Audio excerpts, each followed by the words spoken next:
पिछली वीडियो में हमने देखा था कि आपने जेसॉन डाटा को लोड कैसे करना है स्ट्रिंग में से और फाइल्स में से, और उनकी एरर हैंडलिंग कैसे करनी है। इस वीडियो में हम देखेंगे कि आपने जेसॉन डाटा को फाइल्स में स्टोर कैसे करना है और कैसे मैनेज करना है। तो टाइम नहीं ज़ाया करते, शुरू करते हैं। तो इस वीडियो के लिए मैंने कुछ डाटा रेडी करके रखा हुआ है। मैं इस डाटा का आपको गिटहब लिंक दे दूंगा, आप उधर से जाके इसको कॉपी कर लेना और इसको यूज़ कर लेना। main.py के अंदर मैं अपना सारा कोड लिख रहा हूँ। तो इस वीडियो के अंदर हमने देखना है कि आपने अपने जेसॉन डाटा को किसी फाइल के अंदर स्टोर कैसे करना है और जेसॉन डाटा को स्ट्रिंग के अंदर एनकोड कैसे करना है। जैसे हमारे पास दो फंक्शंस थे, json.load और json.loads। इधर भी हमारे पास दो फंक्शन है, json.dump और json.dumps। मैं अपनी JSON लाइब्रेरी को इंपोर्ट कर लूँगा, इंपोर्ट JSON, और मेरे पास यहाँ मेरे दो फंक्शन है, json.dump और json.dumps। json.dump फंक्शन क्या करता है, आपसे एक ऑब्जेक्ट लेता है, यानी आपसे JSON टाइप का डाटा लेता है, लिस्ट बेस्ड हो गया या डिक्शनरी बेस्ड हो गया, और उसको किसी फाइल पाथ के ऊपर राइट कर देता है या किसी फाइल के ऊपर उसको राइट कर देता है। जबकि json.dumps क्या करता है, वो आपसे एक ऑब्जेक्ट या अरे लेता है और उसको स्ट्रिंग में एनकोड करके आपको दे देता है। अब आप कहोगे कि डम्प्स के बजाय हम स्ट्रिंग टाइप कास्टिंग की क्यों नहीं यूज कर लेते, तो उसकी भी दो तीन वजूहात है। जो डम्प्स फंक्शन है वो आपको कुछ एडिशनल फंक्शनैलिटी प्रोवाइड करता है, जैसे कि इंडेंटेशन हो गई या आस्की इनकोडिंग हो गई वगैरह वगैरह। तो इसीलिए हम डंप और डम्प्स का यूज कर रहे होते हैं मोस्ट केसेस में। तो सबसे पहले देख लेते हैं कि आपने अपने जेसॉन डाटा को फाइल्स के अंदर राइट कैसे करना है। तो मैं इसको यहाँ से रिमूव कर लूंगा और अपने डाटा की फाइल में से सारे डाटा को इंपोर्ट कर लूंगा, फ्रॉम डाटा इंपोर्ट ऑल। तो सबसे पहले हमने देखना है कि आपने एक फाइल के अंदर डाटा को कैसे राइट करना है जेसॉन फॉर्मेट में। तो जैसे हम लोड कर रहे होते हैं, हमारे पास तीन स्टेप्स होते हैं, फाइल को पहले ओपन करना, फिर डाटा को लोड करना, फिर फाइल को क्लोज करना।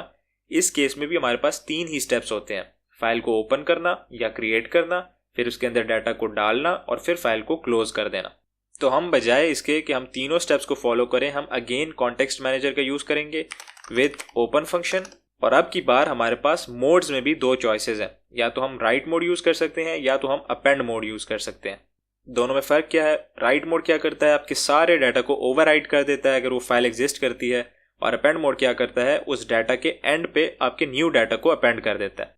तो मैं अपना पहला सेट ऑफ डाटा यूज करने वाला हूं, जो कि मेरा यूजर डाटा है। मैं उसको किसी फाइल के अंदर स्टोर कराने वाला हूं, तो मैं इसको एक पाथ दे दूंगा जो कि होगा इसी फोल्डर के अंदर user data dot JSON. Mode मैं इसको बता दूंगा कि भाई राइट मोड है, और एज फाइल इसको मैं ओपन करना चाहता हूं।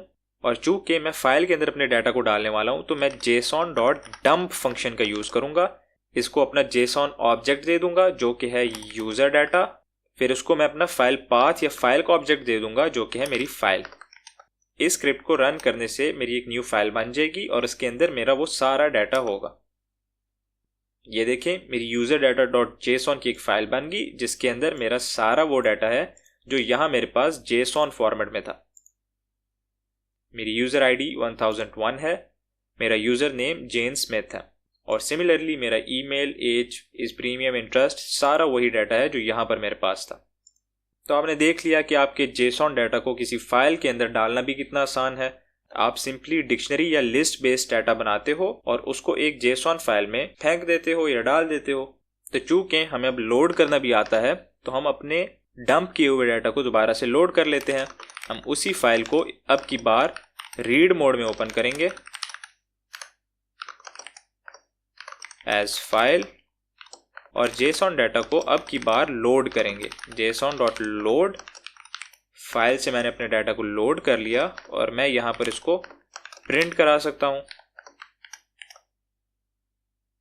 ये देखें, मेरा डाटा लोड होके मेरे पास मेरी कंसोल के ऊपर प्रिंट हो गया। तो हमने डिक्शनरी बेस्ड डाटा को स्टोर कर लिया। अब क्या करते हैं, लिस्ट बेस्ड डाटा को भी स्टोर करके ट्राई कर लेते हैं। मैं क्या करूंगा, इसको कॉपी कर लूंगा और कमेंट आउट कर लूंगा, और यहां पर दोबारा से इसको पेस्ट करके एक न्यू फाइल पाथ दे दूंगा, tasks.json, और इधर भी उसको सिमिलर पाथ दे दूंगा। और इधर मुझे मेरा स्टोर हुआ डाटा भी चेंज करना पड़ेगा, मुझे इसको टास्क्स देने पड़ेंगे। और अब जब मैं इसको रन करूंगा तो अब देखोगे कि मेरे पास एक न्यू टास्क डॉट जेसॉन की फाइल आ गई और उसके अंदर मेरे वो सारे टास्क हैं जो मेरे पास इधर मौजूद थे और वो लिस्ट ऑफ डिक्शनरीज थे, तो ये भी एक लिस्ट ऑफ डिक्शनरीज है। तो हमने देख लिया कि आपने अपने जेसॉन डाटा को फाइल्स के अंदर स्टोर कैसे करना है। अब हम देख लेते हैं कि आपने अपने जेसॉन डाटा को स्ट्रिंग के अंदर एनकोड कैसे करना है यूजिंग डंप्स फंक्शन। तो मेरे पास यहाँ मेरी दो मजीद डिक्शनरीज हैं, एक API पेलोड की और एक डाटा की। मैं इन दोनों को यूज़ करूँगा। मैं यहाँ सबसे पहले API पेलोड को प्रिंट करा लूँगा, फिर उसके बाद क्या करूँगा, इसको स्ट्रिंग एनकोड कर लूँगा, string encoded equal to json.dumps और इसको API पेलोड दे दूँगा और उसके बाद इसको प्रिंट कर दूँगा। अब मैं इसको जब रन करूँगा तो आप देखना कि मेरा जो डाटा है वो बिल्कुल सिमिलर है, सिर्फ माइनर चेंजेस उसमें आई हैं। मैं मज़ीद आपको दिखाने के लिए क्या करता हूँ, इनकी टाइप्स को भी प्रिंट कर लेता हूँ, टाइप ऑफ API पेलोड, और इसको भी नीचे कॉपी करके स्ट्रिंग एनकोडेड की टाइप प्रिंट कर लूँगा। तो दोनों में फ़र्क आपको क्या नज़र आया? फ़र्क ये है कि जो ऊपर वाली है ये डिक्शनरी है और ये जो नीचे वाली है ये एक स्ट्रिंग ऑब्जेक्ट है। यानी इसमें से आप कीज़ की बेस पे इसकी वैल्यूज़ एक्सट्रैक्ट कर सकते हो, लेकिन इसमें से आप कीज़ की बेस पे इसकी वैल्यूज़ को एक्सट्रैक्ट नहीं कर सकते। बेशक ये डिक्शनरी की तरह दिख रही है, लेकिन आप इसको डिक्शनरी की तरह हैंडल कर ही नहीं सकते। इसीलिए आपको इसको दोबारा लोड्स फंक्शन का यूज़ करके लोड करना पड़ेगा, जिससे क्या होगा, ये एक डिक्शनरी में कन्वर्ट हो जाएगी। तो मैं इसको बंद कर लूँगा। अब हम देखेंगे कि आप डंप्स फंक्शन का असल में यूज़ ही क्यों करते हो, नॉर्मल टाइप कास्टिंग क्यों नहीं कर देते स्ट्रिंग फंक्शन का यूज़ करके। तो मैं यहाँ से इनकी टाइप्स को रिमूव कर दूंगा और क्या करूँगा, पहले इसको नॉर्मली रन करूँगा ताकि आपको दिखा सकूँ कि ये कैसा दिख रहा है। बल्कि रन करने से पहले इसको यहाँ से रिमूव करके दोबारा इसको रन करूँगा ताकि सिर्फ मुझे ये डंप होने के बाद ही दिखाए कि असल में दिखता कैसा है। तो अब देखें, डंप होने के बाद ये मुझे इस तरह नॉर्मली दिख रहा है। और इसी वजह से आपके सवाल आ रहा होगा कि भाई हम नॉर्मल स्ट्रिंग टाइप कास्टिंग का क्यों नहीं यूज़ करते। वो इसलिए नहीं यूज़ करते क्योंकि जो डंप्स फंक्शन है ना, ये आपको एडिशनल फंक्शनैलिटी भी देता है। वो फंक्शनैलिटी क्या है, आप अपने डाटा को फॉर्मेट कर सकते हो, उसको सॉर्ट कर सकते हो, उसकी आस्की एनकोडिंग या डिकोडिंग कर सकते हो। ऐसे आपको समझ नहीं आएगी। मैं क्या करता हूँ, आपको मिसाल देके समझाता हूँ। जैसे मेरा डाटा था, जब मैंने इसको रन किया तो ये मुझे इस तरह नॉर्मली दिख रहा है। अब मैं क्या करता हूँ, यहाँ पर एक और पैरामीटर पास करता हूँ इंडेंट का और इसकी वैल्यू रख देता हूँ 4। अब मैं क्या करता हूँ, इसको दोबारा रन करता हूँ तो आप देखो कि इसने मेरी स्ट्रिंग को फॉर्मेट करके मेरे सामने प्रिंट कर दिया है। ये देखें, अब ये समझने में भी ठीक लग रही है और ख़ूबसूरत भी लग रही है, दिखने में आसान है, पढ़ने में आसान है और अच्छी भी लग रही है, आंखों को भा रही है।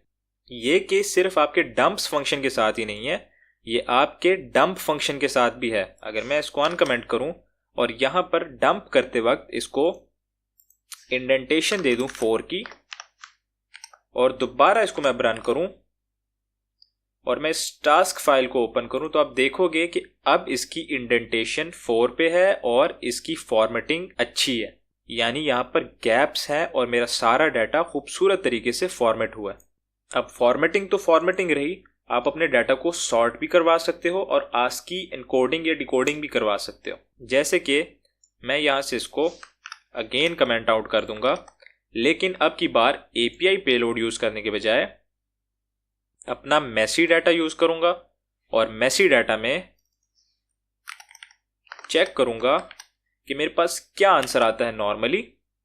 ये देखिए, नॉर्मली मेरे पास आंसर क्या आया, ज़ेब्रा 1, एप्पल 2, मैंगो 3 और यही वाली सीक्वेंस है मेरे पास। मैं क्या करता हूँ, इंडेंटेशन के साथ यहाँ पर सॉर्ट कीज का भी एक पैरामीटर है, वो पास करके उसको ट्रू कर देता हूँ।